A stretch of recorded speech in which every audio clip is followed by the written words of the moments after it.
ధ్యాన మిత్రులందరికీ నా నమస్కారం. 41 రోజుల పాటు 41 మంది మహా గురువుగారుల గురించి తెలుసుకుంటూ చేసే ఈ ప్రయాణంలో మనం 25వ రోజులోకి అడుగుపెట్టాం మై డియర్ ఫ్రెండ్స్. మరి ఈ 25వ రోజులోకి ఇదే మీ సుష్మా మీ అందరికీ నా స్వాగతం. మరి ఈరోజు మనం తెలుసుకోబోతున్న ఒకానొక మహాగురువు అలాగే ఆ గురు పత్ని. ఆవిడ కూడా ఒకానొక మహాగురువు. మరి వారిద్దరి గురించి టుగెదర్ ఈరోజు తెలుసుకుందాం మై డియర్ ఫ్రెండ్స్. వారే వశిష్ఠుల వారు, అరుంధతి. మరి పెళ్ళైన ప్రతి ఒక్కళ్ళకి కూడా వశిష్ఠులు, అరుంధతి తెలిసిన వాళ్ళే. ఎందుకంటే పెళ్ళైన తర్వాతే పంతులు గారు బయటకు తీసుకొచ్చి ఆకాశంలో అదిగో వశిష్ఠుడు, అరుంధతి అని చూపించి వాళ్ళకి నమస్కారం చేస్తూ ఉంటారు. ఆధ్యాత్మికత, ఈ ఋషి సాంప్రదాయం తెలిసినా తెలియకపోయినా సనాతన ధర్మం ప్రకారం పెళ్లి చేసుకున్న వాళ్ళందరికీ వశిష్ఠులు మహర్షి గారు, అరుంధతి గారు తప్పకుండా తెలుస్తారు ఆ మ్యారేజ్ సెరమనీ ద్వారా. అయితే ఈ వశిష్ఠ మహర్షి గారు ఆయన సప్త ఋషులలో ఒకరు మై డియర్ ఫ్రెండ్స్. ఆయన సప్త ఋషుల్లో ప్రథముడు అని కూడా చెప్తూ ఉంటారు.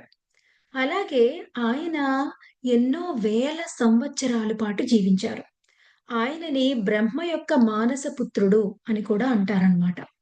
ఆయన ఆ బ్రహ్మ యొక్క సంకల్పం ద్వారా జన్మించిన ఆయనే వశిష్ఠ మహర్షి. ఆయన ఇంచుమించుగా ఋగ్వేద కాలం నుండి రామాయణ కాలం వరకు రాముల వారు సమాధి చెంది అధిరోహణ చెందినప్పుడు కూడా ఆయన పక్కనే ఉన్నారు. అప్పటినుంచి ఇప్పటి వరకు కూడా కొన్ని వేల సంవత్సరాల పాటు జీవించారు. అంతేకాదు ఈ ఋషి గారి ఈ వశిష్ఠ మహర్షి గారి ఆయన యొక్క పరంపర, ఆ పరంపర ఎంత గొప్పదంటే యాక్చువల్‌గా వశిష్ఠ మహర్షి అంటారు గానీ, అనడం అలా మహర్షి అని అనడం కానీ ఆయన ఒక బ్రహ్మర్షి. వశిష్ఠ బ్రహ్మర్షి అని చెప్పాలేమో మహర్షి కంటే కూడా. అయితే ఆయన యొక్క సంతానము, ఆయన యొక్క పరంపర కూడా ఎంత అద్భుతం అంటే మై డియర్ ఫ్రెండ్స్, ఆయనకి ఎంతో మంది సంతానం ఉన్నారు. ఎన్నో వేల సంవత్సరాల పాటు జీవించారు. ఆయనకి 100 మంది పుత్రులు, అలా కాకుండా కుమార్తెలు ఎంతో మంది ఉన్నారు. అందులో మొదటి పుత్రుడు పేరు శక్తి. శక్తి మహర్షి. ఆ శక్తి మహర్షికి పుట్టిన వారు పరాశర మహర్షి. ఆ పరాశర మహర్షికి పుట్టిన వారే వేదవ్యాసుల వారు. మరి మనకి వేదవ్యాసుల వారంటే తెలియనిది ఎవరికీ మనకి మహాభారతం గురించి మనకి ఇవన్నీ తెలియజేసింది వేదవ్యాసుల వారే కదా! అంటే చూడండి ఆ పరంపరలో ఈ వశిష్ఠ మహర్షి గారు వేదవ్యాసుల వారికి ముత్తాతవుతారు. ఆయన ఆ ఋగ్వేద కాలం నుంచి రామాయణ కాలం వరకు ఉండి రాముల వారికి మార్గదర్శనం చేస్తే, ఆయన మునిమనుమడైన వేదవ్యాసుల వారు ఆయన మహాభారతాన్నంతా కూడా నడిపించారు. మరి ఎంత అద్భుతమైన ఆ పరంపర అంటే ఏమని చెప్తాను మై డియర్ ఫ్రెండ్స్, మహా అద్భుతం. మరి అలాగే ఈ వశిష్ఠ మహర్షి వారు ఇక్ష్వాకు కుల వంశం. ఇక్ష్వాకు వంశం అంటేనే ఎంతో మంది మహానుభావుల పరంపరగా ఆ ఇక్ష్వాకు వంశంలో జన్మించారు.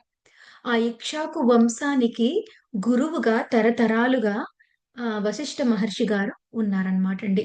దశరథ మహారాజుకి కూడా వశిష్ఠ మహర్షి గారే గురువు. దశరథ మహారాజు తండ్రి గారికి, అలాగే రాముల వారికి కూడా మొత్తం ఇక్ష్వాకు వంశానికే వశిష్ఠ మహర్షి గారు గురువుగా ఉన్నారనమాట. అలాగే మా వశిష్ఠుల మహర్షి గారి ధర్మపత్ని అరుంధతి మాత. ఋషి అరుంధతి మాత. మరి ఋషి అరుంధతి మాత కూడా ఆవిడ కూడా ఒక బ్రహ్మర్షి. ఆవిడ ఒక మహా తపస్వి, మహాజ్ఞాని.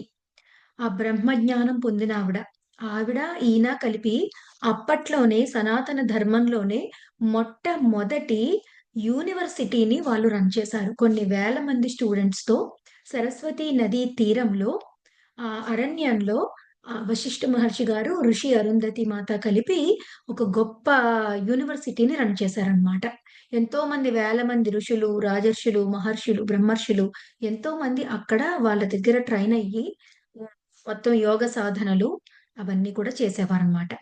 వశిష్ఠ మహర్షి గారు ఆయన యొక్క అఖండమైన శక్తితో ఎలాంటి మహా అస్త్రాలనైనా సరే, ఎలాంటి శక్తులనైనా సరే తన అధీనంలోకి తెచ్చేసుకోగలుగుతారు. అది వశిష్ఠ మహర్షుల వారి శక్తి.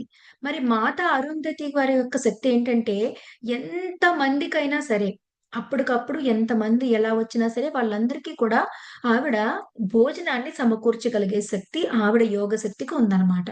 ఎటువంటి లోటు లేకుండా ఎప్పుడు ఎటువంటి నోటీస్ లేకుండా ఎంతమందొచ్చినా సరే అంతమందికి కూడా ఆ మాత అరుంధతి భోజనాన్ని సమకూర్చగలరు. అది వాళ్ళ యోగ శక్తులు మై డియర్ ఫ్రెండ్స్. అయితే వీళ్ళ ఈ వీళ్ళు చేసే వర్క్ అంతటికి గాను ఇంద్రుడి దగ్గర నుంచి వశిష్ఠ మహర్షి మరియు మాత అరుంధతికి సబల అనే ఒక గోమాత వస్తుందన్నమాట వాళ్ళ దగ్గరికి. అది స్వయాన కామధేనువు యొక్క బిడ్డ సబల అని చెప్తారు. మరి ఆ కామధేను యొక్క బిడ్డ అయిన సబలని వశిష్ఠ మహర్షి గారికిచ్చినప్పుడు, మాత అరుంధతి మాత ఆవిడకి ఎనలేని ప్రేమ ఆవిడకి. ఆ సబలని మామూలుగా ఒక వాళ్ళ ఆశ్రమంలో ఉండే పశువుగా కాకుండా, ఆమె తన కుమార్తెగా స్వీకరించారనమాట. అక్కడ ఆ స్వర్గలోకంలో ఎటువంటి ప్యూరిటీ ఆఫ్ లవ్ ఉంటుందో, ఆ సబల సర్వైవ్ అవ్వడానికి ఈ భూలోకంలో మరి స్వర్గలోకం నుంచి వచ్చింది కదా! భూలోకానికి. మరి అలాంటి ఆ గోవు మరి ఇక్కడ ఈ భూలోకంలో అవ్వాలంటే అక్కడ ఎంత ప్యూరిటీ ఉంటుందో అంత purity of heart and love ఎవరైతే ఉంటదో వాళ్ళ దగ్గర మాత్రమే అది సర్వైవ్ అవ్వగలదనమాట. వేరే వాళ్ళ దగ్గర సర్వైవ్ అవ్వలేదు. దాని యొక్క దివ్యత్వం కూడా పనిచేయదు. అది ఆ స్పేస్ అనేది అలా కావాలి దానికి. మరి అలాంటి అన్‌కండీషనల్ లవ్ హృదయంలో హోల్డ్ చేసుకున్న వాళ్ళు ఎవరంటే మనకి ఋషి అరుంధతి మాత. ఆ ఋషి అరుంధతి మాత స్వయంగా తన బిడ్డలాగా ఆ కామధేనువుని స్వీకరించి సాకడం స్టార్ట్ చేశారనమాట. ఆ మాత యొక్క అనుజ్ఞ ప్రకారమే అయన్నీ వింటుంది గానీ, ఇంక వేరే వాళ్ళ మాట అది వినదనమాట. ఆ మాత అరుంధతికి వశమై ఉండేది. ఆ అరుంధతి మాత తన పుత్రికగా భావించి ఎంతో ప్రేమగా దానిని సాకేవారనమాట. అలా ఆ కామధేనువు యొక్క సహాయంతో అది అనంతమైన పాలు ఇవ్వడము, దాని ఆ సంపదతో, అలాగే ఈవిడకున్న యోగ శక్తితో అక్కడ ఎంత వేల మంది శిష్యులుండేవారు. ఆ వేల మంది శిష్యులకి ఆ యూనివర్సిటీలో ఆవిడ మొత్తం భోజన సదుపాయంతో సహా విద్యాభ్యాసాన్ని ఆ అరణ్యంలో వాళ్ళు చేసేవారనమాట. అయితే ఏమైందంటే మై డియర్ ఫ్రెండ్స్ అక్కడ అందుకే ఈయన్ని కులపతి అని పిలిచేవారనమాట వశిష్ఠ మహర్షి వారిని. కులపతి అంటే ఏంటంటే వైస్ ఛాన్సలర్ అని అర్థం. Vice chancellor of the university అని అర్థం అనమాట. అందుకని ఆయన కులపతి అని పిలిచేవారు. అయితే అక్కడికి ఈ విశ్వామిత్రుడు రాజుగా ఉన్నప్పుడు ఆయన విశ్వనాథుడు, కౌశికుడు అని అంటారు ఆయన్ని అప్పట్లో. ఆ కౌశికుడుగా ఉన్నప్పుడు ఆ విశ్వామిత్రుడుగా అవ్వలేదప్పటికి రాజుగా ఉండేవారనమాట. ఆయన వంశం కూడా చాలా గొప్ప వంశంలో పుట్టినవాయనే ఆయన. ఆయన మొత్తం ఒక అక్షోహిణి సైన్యాన్ని తీసుకొని మొత్తం అంతా యాత్ర చేయాలి. దేశమంతా యాత్ర చేయాలి. ప్రపంచ యాత్ర చేయాలన్నట్టుగా బయలుదేరారు. ఆ అక్షోహిణి సైన్యంతో బయలుదేరి అందరి దగ్గరికి వెళ్తూ వస్తూ ఉంటుంటే, ఇక్కడ ఇలా వశిష్ఠ మహర్షి వారి ఆశ్రమం ఉంది. వేల మంది శిష్యులుంటారు. అద్భుతంగా ఉంటుందని తెలుసుకొని, అప్పుడేం చేస్తారంటే విశ్వామిత్రుడు తన సైన్యంతో సహా అక్కడికి విజిట్‌కి వెళ్తారనమాట. ఆ విజిట్‌కి వెళ్ళినప్పుడు ఏమవుతుంది? అక్షోహిణి సైన్యంతో ఒక మహారాజు వచ్చినప్పుడు, అరణ్యంలో ఉన్న ఋషులు వాళ్ళకి ఆతిథ్యం ఇవ్వడం అంటే మాటలా చెప్పండి? కానీ వాళ్ళకున్న యోగశక్తి వల్ల, అరుంధతి మాతకున్న యోగశక్తి వల్ల ఏం చేస్తారంటే, అక్షోహిణి సైన్యానికి పంచభక్ష పరమాన్నాలతో ఆతిథ్యం ఇచ్చి వాళ్ళందరిని ఆహ్వానించి యూనివర్సిటీ అంతా చూపిస్తారు. చూపిస్తే అప్పుడు ఆయన ఆయనప్పటికి జ్ఞాని, యోగి కాదు. రాజు అంతే. ఒక శక్తివంతమైన రాజు విశ్వామిత్రుడు. అయితే ఆయన అవన్నీ చూసి ఆయనకనిపిస్తది. ఒక రాజుని నేను. నేనే ఒక అక్షోహిణి మంది ఒక్కసారిగా వచ్చేస్తే నేను భోజనం పెట్టలేను. అలాంటిది ఒక ఋషి అయ్యుండి అరణ్యం మధ్యలో ఉండి వీళ్ళు ఇలా రాగానే అలా భోజనాలు పెట్టారు. ఏంటి వీళ్ళ శక్తి అని చెప్పి ఆ కామధేనువు గురించి తెలుసుకొని, కామధేనువు వల్ల ఇదంతా జరిగిపోతుంది. యాక్చువల్‌గా ఇది అరుంధతి మాత యొక్క యోగ శక్తి. కామధేనువు యొక్క సహకారం కూడా ఉంది. కానీ మొత్తం కామధేనువు వల్ల జరిగిపోవట్లేదక్కడ. ఆ సబల వల్ల. కానీ ఆయనేం భావించాడంటే ఆయనకి ఇదంతా తెలీదు. ఆ సబల ఆవు వల్ల ఇదంతా సాధ్యమైపోయిందనుకుని, ఆ ఆవుని నాకిచ్చేయండి అని అడుగుతారనమాట. అయితే ఆవు అలా ఇచ్చేయమని అడిగినప్పుడు అది ఏమాత్రం అంగీకరించదు సబల వెళ్ళిపోవడానికి. అంటే అరుంధతి మాతకు కూడా అది బిడ్డ లాంటిదనమాట. అందుకని చెప్పేసి ఆవిడ ఒప్పుకోరు ఇవ్వడానికి. ఎందుకంటే ఆ ప్యూరిటీ హార్ట్ లేకపోతే, ఆ అన్‌కండీషనల్ లవ్ లేకపోతే, ఆ దేవలోకం నుంచి వచ్చిన ఆ కామధేనువు సబల అది సర్వైవ్ అవ్వలేదనమాటండి. అక్కడికి వెళ్తే చనిపోతుంది. అందుకని చెప్పేసి ఆవిడ ఆ పుత్రిక యొక్క ప్రేమతో అది సఫర్ అవ్వడం ఇష్టం లేక ఇవ్వడానికి నిరాకరిస్తారనమాట. నిరాకరించగానే అక్షౌహిణి సైన్యంతో వచ్చాడు కదా! యుద్ధానికి దిగుతారు. విశ్వామిత్రుడు. దిగగానే ఏం చేస్తారు మొత్తం ఆహ్, ఈయనకి ఎంత మహా సైన్యాన్నైనా ఓడించగలిగే మహా అస్త్రాలు ఉన్నాయి. అలాగే గొప్ప శక్తులు ఉన్నాయన్నమాట. వాళ్ళ యోగ శక్తి ద్వారా వీళ్ళు సైన్యాన్ని సృష్టిస్తారు. సృష్టించి మొత్తం పెద్ద యుద్ధం జరుగుతుంది. ఎంత పెద్ద యుద్ధం అంటే మొత్తం అక్షోహిణి సైన్యం అంతా కూడా ధ్వంసమైపోయి కేవలం విశ్వామిత్రుడే మిగులుతాడన్నమాట. మిగిలాక ఇంక విశ్వామిత్రుడికి చాలా చాలా అసలే రాజు. ఆ రాజుకి నిరాకరించారు. పైగా ఓటమి. ఇవన్నీ కలిపి ఘోరమైన అవమానంతో వెళ్లి విశ్వామిత్రుల వారు పరమశివుని కోసం కఠోరమైన తపస్సులు వేల వేల సంవత్సరాలు తపస్సు చేసేస్తారాయన. చేసి ఆయన పరమశివుడు ప్రత్యక్షమైన తర్వాత అడుగుతారు చూడండి బ్రహ్మాస్త్రం, వైష్ణవాస్త్రం, ఆహ్, గాంధర్వాస్త్రం, ఆగ్నేయాస్త్రం, వరుణాస్త్రం, మానవాస్త్రం, మహా అస్త్రం, అలాగే పాశుపత ఇది వజ్రాయుధము. అలా ఏవైతే ఉంటాయో బ్రహ్మాస్త్రం అన్ని అస్త్రాలు కావాలని చెప్పేసి మొత్తం ఆ మహాశక్తులన్నీ కూడగట్టుకొని వస్తాడన్నమాట యుద్ధానికి. వస్తే ఏమవుతుందండి అప్పుడు మొత్తం ఆయన దగ్గర ఏ ఆయుధాలు ఉండదు. ఆయన దగ్గర ఉండేదేంటంటే కేవలం ఆ దండం ఒకటే ఉంటుందన్నమాట. బ్రహ్మదండం అంటారు. ఆ బ్రహ్మదండాన్ని పట్టుకొనుంటారు వశిష్ఠ మహర్షి గారు. ఆయన బ్రహ్మదండాన్ని పట్టుకొని నుంచుంటారు. ఈయన అస్త్రాల్ని ప్రయోగిస్తా ఉంటారు. నేను నెగ్గి చూపిస్తానన్నట్టుగా. ఎన్ని ప్రయోగించినా, ఏం చేసినా అవన్నీ వచ్చి సరెండర్ అయిపోయి ఆయన బ్రహ్మదండంలోకి వెళ్ళిపోతాయన్నమాట. బ్రహ్మాస్త్రంతో సహా ఏది కూడా వశిష్ఠ మహర్షిని ఏమీ చేయలేకపోతుంది. అన్నీ కూడా వెళ్ళిపోయి ఆ బ్రహ్మదండంలోకి వెళ్ళిపోతాయి. వెళ్ళిపోయినప్పుడు ఆయన అవమాన భారాన్ని ఇంక తట్టుకోలేకపోతాడు. కోపం వచ్చేసి, సరే నా నన్నింతగా అవమానించి నా శక్తులన్నిటిని కూడా నిర్వీర్యం చేసి ఎంత ఘోరమైన తపస్సు చేసి పరమేశ్వరుడిని నేను ప్రత్యక్షం చేసుకున్న ఆ దాన్ని కూడా నువ్వు నిర్వీర్యం చేసేసావు. నీ కూతురు అని నాకివ్వనన్నావు కదా! నీ కూతురన్నారు కదా! అందుకని నీ కొడుకులందరూ కూడా మరణిస్తారు అని చెప్పి శపిస్తాడనమాట. ఆ శాపం వల్ల మొత్తం వశిష్ఠ మహర్షి గారి 100 మంది పుత్రులు చనిపోతారు మై డియర్ ఫ్రెండ్స్. ఆయన బ్రహ్మాస్త్రాన్నే ఆయన తీసుకోగలిగారు. మరి శాపాన్ని తిరిగి తిప్పి కొట్టలేరా చెప్పండి? ఆ మహాదంపతులిద్దరూ కలిపి తిప్పి కొట్టగలరు. కానీ ఋషి యొక్క శాపాన్ని యుద్ధానికొచ్చినప్పుడు దాన్ని ప్రతిఘటించడం అనేది ధర్మమే. కానీ ఋషి యొక్క శాపాన్ని నిరాకరించడం అనేది ధర్మం కాదు. వాళ్ళకెంత దుఃఖం కలిగినా కూడా ఆయనంత మహాతపస్సు చేసి ఋషి అయ్యాడాయన. ఆయన బ్రహ్మర్షి కాలేదు గానీ మహర్షి అయ్యాడు. ఆ మహర్షి యొక్క శాపాన్ని తిప్పికొట్టకూడదన్న దాంతో ఎంత దుఃఖం 100 మంది కొడుకులంటే, ఆ 100 మంది పుత్రులను పోగొట్టుకొని విపరీతమైన ఆళ్ళ హృదయాలను గాయపరిచాడు. జయించలేకపోయాడు గాని. కానీ గాయపరిచేసిన తర్వాత విశ్వామిత్ర మహర్షికి కూడా అప్పటికి యోగ సాధన చేశారు కదా! ఆహ్, ఆహ్, ఆ క్షణిక కాలంలో ఆహ్ ఆవేశాన్ని కోల్పోయాడు ఆయన. ఆ వివేకాన్ని కోల్పోయాడు ఆవేశంలో. కానీ వివేకాన్ని కోల్పోయినప్పటికీ తర్వాత ఆ 100 మంది పుత్రులు చనిపోయి వాళ్ళ దుఃఖం చూస్తుంటే వాళ్ళేం చేశారు? ఏం చేయలేదు కదా! ఆయనొస్తే ఆతిథ్యం ఇచ్చారు. వాళ్ళ ఆవుని అది ఉండలేదు కాబట్టి ఇవ్వనన్నారు. తర్వాత ఇదంతా రియలైజేషన్‌లోకొచ్చి చాలా పశ్చాత్తాపడతారనమాటండి. ఎంత పశ్చాత్తాపడతారంటే మళ్ళీ ఆయన తపస్సుకి వెళ్ళిపోతారు ఆ పశ్చాత్తాపంతో. అయితే వీళ్ళకి ఎంతో అనంతమైన దుఃఖం కలుగుతుంది వశిష్ఠ మహర్షి గారికి, అలాగే ఋషి అరుంధతి మాతకి. అంత దుఃఖంలో ఉన్నప్పుడు అప్పుడు ఆ కుమార్తెలు ఉంటారనమాటండి. ఆ కుమార్తెలందరూ కలిపి అరుంధతి మాత దుఃఖాన్ని చూసి ఆమె దగ్గరకొచ్చి, అప్పుడు అరుంధతి మాతతో చెప్తారు. "అమ్మా! ఈ దుఃఖంలో మనం ఇలా కొట్టుకుపోకూడదు. మాకు ఎంతో దుఃఖంగా ఉంది. కానీ ఈ దుఃఖంలోంచి మనం బయటికి రావడానికి మనం ఒక లోకాన్ని సృష్టిద్దాం. అక్కడ ఏ తల్లిదండ్రులకి గర్భశోకం గాని, ఎటువంటి శోకం గాని, శాపాలు గాని, ఆ దుఃఖం గాని లేని ఒక అద్భుతమైన లోకాన్ని మనం అందరం కలిపి సృష్టిద్దాం అని చెప్తారనమాట. అప్పుడు ఇంత బాధపడ్డారు కదా! అన్యాయంగా ఎందుకింత బాధపడాలి? ఇలాంటి బాధలే లేని లోకాన్ని సృష్టించాలి అని ఆవిడకి కూడా గట్టిగా అనిపిస్తదనమాట. అనిపించి సరే చేద్దాం. కానీ నా ఒక్కదాన్ని చేయలేను. మీరందరూ సహాయం చేయండి అని అడిగితే, అప్పుడు ఆ పుత్రికలు అందరూ కలిపి అరుంధతి మాతతో కలిపి, ఆ కూతుర్లందరితో కలిపి మహా గొప్ప యోగ సాధన చేసి, ఆ ధ్యాన, ఆ ప్రాణశక్తినంతా కూడా పోగు చేసి, అక్కడ అరుంధతి లోకాన్ని సృష్టిస్తారనమాట.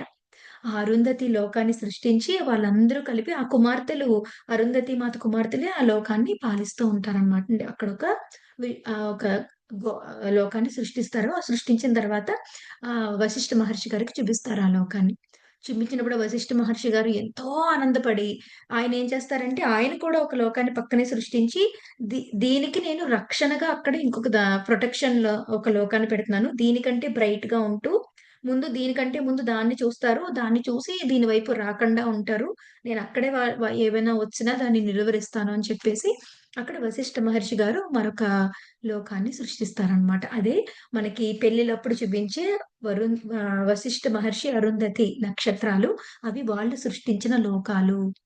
వాళ్ళ దాంపత్య జీవితంలో ఎదురైన అనేక దుఃఖాలకి కృంగిపోకుండా, వాళ్ళు దుఃఖమే లేని లోకాన్ని సృష్టించుకున్నారు. అలాగే ప్రతి దంపతులు కూడా వాళ్ళకొచ్చే ఆ కష్ట నష్టాలకి కృంగిపోకుండా, ఆ అరుంధతి మాత, అలాగే వశిష్ఠ మహర్షిలాగా ఒక ఆళ్ళ దుఃఖాల నుంచి బయటపడి, ఒక అందమైన దుఃఖం లేని లోకాన్ని వాళ్ళు సృష్టించుకోవాలి అని చెప్పే సింబాలిజం కోసం అని చెప్పి, అలాగ పెళ్లయిన తర్వాత దంపతులిద్దరికీ అరుంధతి ఆహ్, వశిష్ఠుల వారిని చూపించి నమస్కారం చేపిస్తారనమాటండి. అది దానిలో ఉన్న అంతరార్థం. అంటే మనము దుఃఖంలోంచి బయటకొచ్చే మార్గం ఏంటంటే, ఎవరి మీదో కక్ష తీర్చుకోవడం కాదు. దుఃఖంలోంచి బయటికి రావాలంటే సృజనాత్మక సృష్టి చర్య చేయాలి. ఎప్పుడైతే ఆ సృజనాత్మకంగా ఎలాంటి బాధనైతే అనిపిస్తున్నామో, అలాంటి బాధ లేకుండా ఎలా ఉండాలి? ఎలాంటి పనులు ఏం చేస్తే అటువంటి బాధలు తగ్గుతాయి అని అటువంటి స్పేస్‌ని క్రియేట్ చేయడానికి ట్రై చేయాలి దుఃఖం నుంచి. అంతేగాని ఎవరినో కర్స్ చేయడం కాదు. ఇప్పుడు చూడండి ఇంకా ఆయన ఆత్మజ్ఞాన స్థితికెళ్ళని ఒక విశ్వామిత్రుడు ఆ స్థితిలో ఉన్నప్పుడు ఆయనకి దుఃఖం కలిగింది. వెంటనే శాపం ఇచ్చారు. మరి ఎప్పుడైతే ఆత్మజ్ఞాన స్థితిలో, ఆ బ్రహ్మజ్ఞాన స్థితిలో ఉన్న ఆహ్, ఆ వశిష్ఠుల వారికి, అరుంధతి మాతకి వాళ్ళకి దుఃఖం కలిగినప్పుడు వాళ్ళు శపించలేదు తిరిగి. తిరిగి శపించొచ్చు కదా! లేదు. ఆ దుఃఖాన్నంతా కూడా స్వీకరించి, దాన్ని ఫేట్‌గా భావించి, దాన్ని అంగీకరించి, తిరిగి దుఃఖం లేని ఒక లోకాన్ని సృష్టించడం ద్వారా వాళ్ళ మనసుకి ఊరట కలిగించుకున్నారనమాట. ఇప్పటికీ ఆ లోకాన్ని అరుంధతి మాత యొక్క పుత్రికలు వాళ్ళని సంరక్షిస్తూ లోకపాలకులుగా ఉన్నారని చెప్తారనమాటండి. సో, అది అరుంధతి మాత వశిష్ఠుల వారు. తర్వాత విశ్వామిత్రుల వారు ఎంతో పశ్చాత్తాపపడతారు. ఎంతో తపస్సు చేస్తారు. ఒకసారి క్రోధానికి లొంగిపోతారు. మళ్ళీ ఎంతో తపస్సు చేస్తారు. ఒకసారి ఆ ఊర్వశి వస్తుంది. కామానికి లొంగిపోతారు. శకుంతలాదేవికి జన్మనిస్తారు. మళ్ళీ 10 సంవత్సరాలు గడిచిపోతాయి. మళ్ళీ లేచి వస్తారు. ఈలోగా ఆ త్రిశంకుడు వస్తాడు. త్రిశంకుడు వచ్చి స్వర్గానికి పంపించమంటే అతనికి మాటిచ్చి మళ్ళీ త్రిశంకు స్వర్గాన్ని నిర్మిస్తాడు. మళ్ళీ యోగశక్తి అంతా అయిపోతుంది. అలా ఎన్నో ఎదురు దెబ్బలు తిని పట్టు వదలని ప్రయత్నం చేసి, చేసి, చేసి ఆఖరికి ఆయన అన్నిటిని జయించి బ్రహ్మర్షి పదవిని పొందుతారు విశ్వామిత్రుల వారు. మరి ఆయన కథ ఎంత గొప్పదో మై డియర్ ఫ్రెండ్స్.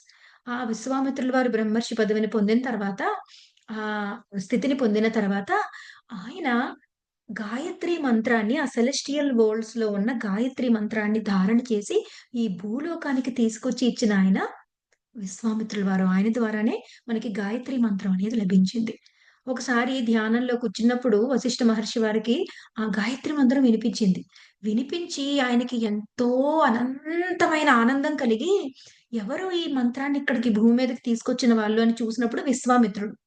ఆ విశ్వామిత్రుడు తీసుకొచ్చి బ్రహ్మర్షిగా అతను మారడము, అతని జర్నీ కష్ట నష్టాలు కోర్చి ఎన్నో రకాల సారి పడి, లేచి ఆఖరికి ఆయన ఆ మంత్రాన్ని తీసుకొచ్చి, ఆయన చేస్తున్న ఒక గొప్ప గొప్ప కార్యాలన్నీ చూసి, ఆయన హృదయం కరిగిపోయి, ఆయన క్షమించి, ఆయనే స్వయంగా విశ్వామిత్ర వారు అంటారనమాట. నన్నెవరెవరో బ్రహ్మర్షి అని పిలవకూడదు. నన్ను క్షమించి ఆ వశిష్ఠ మహర్షే నన్ను బ్రహ్మర్షి అని పిలవాలి. అప్పుడే ఆయన నన్ను క్షమించినట్టు అని అనుకున్నప్పుడు ఆయన ఆ గాయత్రి మంత్రం విన్న తర్వాత ఎంతో హృదయం పరవశించి, బ్రహ్మర్షి విశ్వామిత్ర నిన్ను నేను పూర్తిగా క్షమిస్తున్నాను. చూడండి 100 మంది కొడుకుల్ని చంపేసిన వాళ్ళనే అయినా సరే, అతను లోక కళ్యాణ కార్యం చేసినప్పుడు ఆయన హృదయం ఎంతో పొంగి మళ్ళీ ఆయన క్షమించారు. మళ్ళీ అడిగారు. నేను మాత్రమే కాదు అరుంధతి మాత ఎంతో క్షోభపడింది అప్పుడు. మీరెళ్లి అరుంధతి మాతను కూడా క్షమాపణ అడగండి అని అడిగినప్పుడు, ఆయన అక్కడికి వెళ్లి అరుంధతి మాతను క్షమాపణ అడుగుతారనమాట మళ్ళీ విశ్వామిత్రుల వారు. అడిగితే అరుంధతి మాత ఎంతో విశాల హృదయం ఆవిడది. ఆవిడ ఏ కష్టం వలన, ఏ నష్టమొచ్చినా చివరికి ఆ కష్టము, నష్టము మనం గనక ఓపికగా ఉంటే అది ఒక మంచి మంగళకరమైన కార్యానికే దారి తీస్తుంది అని నువ్వే ఒక ఉదాహరణగా నిలిచావు. ఈ గాయత్రి మంత్రం ఎంతో అద్భుతంగా ఉంది. అంటే నువ్వు చేస్తున్న సేవలు ఎంతో అద్భుతంగా ఉన్నాయి. ఏం నేను పూర్తిగా నిన్ను క్షమిస్తున్నాను" అని చెప్పేసి అరుంధతి మాత కూడా ఆయన్ని పూర్తిగా క్షమించడం జరుగుతుందనమాటండి. సో, అలా ఆ గాయత్రి మంత్రాన్ని ఆయన తీసుకురావడం, ఆయన బ్రహ్మర్షిగా మారడం, మరి వీళ్ళందరూ కూడా క్షమించడం. తర్వాత రాముల వారిని ఆయన ఎంతోమంది రాక్షసులు ఆ యజ్ఞాల్ని, యాగాల్ని పాడు చేసేస్తుంటే వాళ్ళని కాపాడడం కోసం ఒక ఋషిగా ఉండి వాళ్ళతో ఈయన యుద్ధం చేయలేరు. ఈయనకెంత శక్తున్నా సరే ఆ ఋషి ధర్మాన్ని అనుసరించి ఆయన యుద్ధానికి దిగరనమాట. అందుకని రాముల వారిని తీసుకెళ్ళినప్పుడు మళ్ళీ వశిష్ఠుల వారి దగ్గరుండి దశరథుడిని ఒప్పించి రాముల వారిని విశ్వామిత్రుడితో పంపించడం. అలాగే రాముల వారి వివాహాన్ని వశిష్ఠ మహర్షి దగ్గరుండి పౌరోహిత్యుడు. ఆయన రాజగురువు, రాజ పౌరోహిత్యుడు కూడా ఆయనే అన్నమాటండి. ఆయనే దగ్గరుండి మళ్ళీ వివాహం చేయించడము. అలాగే రాజ్యాభిషేకానికి ఆహ్, పెట్టండి ముహూర్తం అంటే వశిష్ఠుల వారు మహాజ్ఞాని. ఆయన అరణ్యవాసానికి ముహూర్తం పెడతారు. ఆయనకు ముందే తెలుసు ఆయన అరణ్యాలకి వెళ్ళాలి. ఆయన పర్పస్ అక్కడుంది రాజ్యం కంటే ముందని. అలాగే ఆయనకి దగ్గరుండి అరణ్యవాసాలకి పంపించడము. ఆయన తిరిగొచ్చినప్పుడు తిరిగి దగ్గరుండి ఆయనకి పట్టాభిషేకం చేయడము. అలాగే రాముల వారు చివరి దశలో ఉన్నప్పుడు, అలాగే ఆయన అధిరోహం చెందేటప్పుడు కూడా దగ్గరే ఉన్నారు వశిష్ఠ మహర్షి వారు. అంతే కాదండి రాముల వారికి గురువుగా ఉన్నప్పుడు మొత్తం రాముల వారు చిన్నప్పుడు ఆయనకి యోగ విద్యని, అస్త్ర-శస్త్రాలని, ధర్మాన్ని, నీతిని మొత్తం అంతటిని కూడా ఆయనే ఇచ్చారనమాట. మరి విద్యాభ్యాసం అంతా అయిపోయిన తర్వాత రాముల వారు దేశాటనకెళ్ళొస్తారు. దేశాటనకి వెళ్ళొచ్చిన తర్వాత ఆ దేశంలో ఉన్న కష్టాలు, నష్టాలు, దుఃఖము, రకరకాల జీవితాలు అవన్నీ చూసి ఒక రకమైన వైరాగ్యము, విరక్తి కలుగుతుందనమాట ఆయనకి. దేని మీద ఆసక్తి ఉండదు. అప్పుడు మళ్ళీ గురువుగారి దగ్గరకొచ్చి అడుగుతారు. అనేక ప్రశ్నలు అడుగుతారనమాట. అసలు జీవితం ఏంటి? దీని అర్థం ఏంటి? మాయ ఏంటి? అసలు ధర్మం ఏంటి? అని రకరకాల ప్రశ్నలు అడిగితే వాటన్నిటికి కూడా వశిష్ఠుల వారు సమాధానాలు చెప్తారు. మరి రాముల వారి ప్రశ్న అడగడం, వశిష్ఠుల వారి సమాధానం చెప్పడం మొత్తం ఈ గ్రంథాన్ని ఏమంటారంటే యోగ వాసిష్టము అంటారండి. ఈ యోగ వాసిష్టంలో ఇల్యూషన్స్ అంటే ఏంటి? మాయ ఎలాగా మనల్ని ఆహ్, మాయలో పడేస్తూ ఉంటుంది. ఎలా మాయకు లోబడి మనం ఎలాంటి పనులు చేస్తుంటాము. అలాగే అసలు ఈ కాలం అనేది ఎలా ఏర్పడింది? ఆ బ్రహ్మ పదార్థం అంటే ఏమిటి? జీవితానికి పరమావధి ఏంటి? పురుష ప్రయత్నం అంటే ఏంటి? ధర్మం అంటే ఏమిటి? ఇవన్నీ ఎన్నో ప్రశ్నలున్నాయి. వాటన్నిటికి ఎంతో అద్భుతమైన సమాధానాలు వశిష్ఠ మహర్షి వారివ్వడము, తద్వారా ఆయన జీవిత పరమావధిని, ఆ జీవితం యొక్క పరమార్థాన్ని రాముల వారు తెలుసుకొని, తన జీవితంలో ముందుకు వెళ్ళడం జరిగిందనమాట. ఈ యోగ వాసిష్టంలో ఆయన చెప్తారు ఏంటంటే వశిష్ఠ మహర్షి వారు జగత్ మిథ్య, బ్రహ్మ సత్యం అని చెప్పారనమాట. జగత్ మిథ్య అంటే మీకు కనిపించే జగతంతా మిథ్య. మీకు కనిపించిన బ్రహ్మ ఏమైతే ఉన్నారో అదే సత్యం అని చెప్పారనమాట. అది చాలా ఆహ్, పెద్ద స్టేట్‌మెంట్ అనమాటండి. జగత్తు మిథ్య ఏంటి? అంటే నా శరీరం నాకు కనిపిస్తోంది. నేను కూర్చున్న కుర్చీ నాకు కనిపిస్తోంది. నా ముందున్నవన్నీ కనిపిస్తున్నాయి. ఇదేమో మిథ్య. నాకెవరైతే కనిపించట్లేదో ఆ బ్రహ్మ పదార్థం అది సత్యం అని చెప్తున్నారు. దానికి వివరణ కూడా ఇస్తారనమాట. ఇప్పుడు నువ్వెవరినైనా చూస్తున్నావనుకోండి. ఎవరినైనా ఒక మనిషిని చూసినప్పుడు నేను ఆ మనిషిని చూస్తానా? ఆ మనిషి పట్ల ఉన్న నా అభిప్రాయాన్ని చూస్తానా? ఆ మనిషి పట్ల ఉన్న నా అభిప్రాయాన్ని చూస్తాను నేను. అదే మనిషి ఇంకొకళ్ళకి వేరేలా కనిపిస్తారు. వేరే వాళ్ళకి ఇంకోలా కనిపిస్తారు. వేరే వాళ్ళకి ఇంకొకలా కనిపిస్తారు. అంటే నేను చూసేది నిజంగా సత్యమా? నా అభిప్రాయమనే మిథ్య. అలాగే నేను ఎవరు? నేను తల్లిగా ఒకలా ఉంటాను. టీచర్‌గా ఒకలా ఉంటాను. భార్యగా ఒకలా ఉంటాను. కోడలుగా ఒకలా ఉంటాను. కూతురుగా మరొకలా ఉంటాను. అలాగే ఫ్రెండ్‌లా ఇంకొకలా ఉంటాను. స్పిరిచ్యువల్ గ్యాదరింగ్‌లో ఒకలా ఉంటాను. పార్టీస్‌లో ఒకలా ఉంటాను. అంటే ఈ అన్నిటిలో నిజమైన నేనెవరు? ఆహ్, ఉన్ అంటే ఇవన్నీ కూడా మిథ్యే కదా! ఇవన్నీ అల్టిమేట్ సత్యాలు కాదు కదా! ప్రతీదీ కూడా మారిపోయేదే కదా! నేను చూసేది, నేను అనుకునేది అంతా కూడా మిథ్యే. అంతా కూడా ఒక పెర్స్పెక్షన్. ఆ పెర్సెప్షనే తప్ప అది అల్టిమేట్ ట్రూత్ కాదు. అయితే ఏదైతే దీన్నంతటిని క్రియేట్ చేస్తోందో, ఆ బ్రహ్మ పదార్థం ఏదైతే ఉందో అది సత్యము. అది ఎప్పటికీ మారదు. నిత్యంగా ఉంటుంది. ఇప్పుడు మీ కళ్ళతో చూడలేకపోయినప్పటికీ కూడా అదే సత్యము అని చెప్పేసి జగత్ మిథ్య, బ్రహ్మ సత్యము అనే సూత్రాన్ని ప్రతిపాదించారు వశిష్ఠ మహర్షి వారు.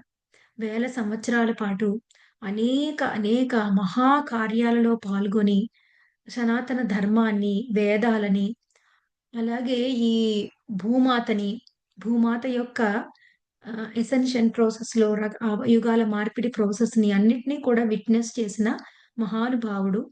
దగ్గరుండి ఎంతగానో గైడ్ చేసి నడిపించిన మహానుభావుడు సప్తఋషుల్లో ప్రప్రథముడు అయిన వశిష్ఠ మహర్షి గారు. మరి ఆయన మునిమనవడు అయిన వేద వ్యాసుల వారే తర్వాత మహాభారతాన్ని దాన్నంతటిని కూడా నడిపించిన వారు. ఒక గొప్ప ఋషి పరంపరకి ఆయన నాంది పలికారు.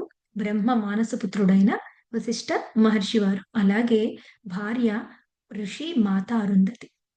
మరి మరొక మహాభావుడితో వాళ్ళ యొక్క జీవితంలోని ఎన్నో మహా విశేషాలతో రేపటి రోజు మళ్ళీ కలుసుకుందాం మై డియర్ ఫ్రెండ్స్. అంతవరకు సెలవు. నమస్కారం.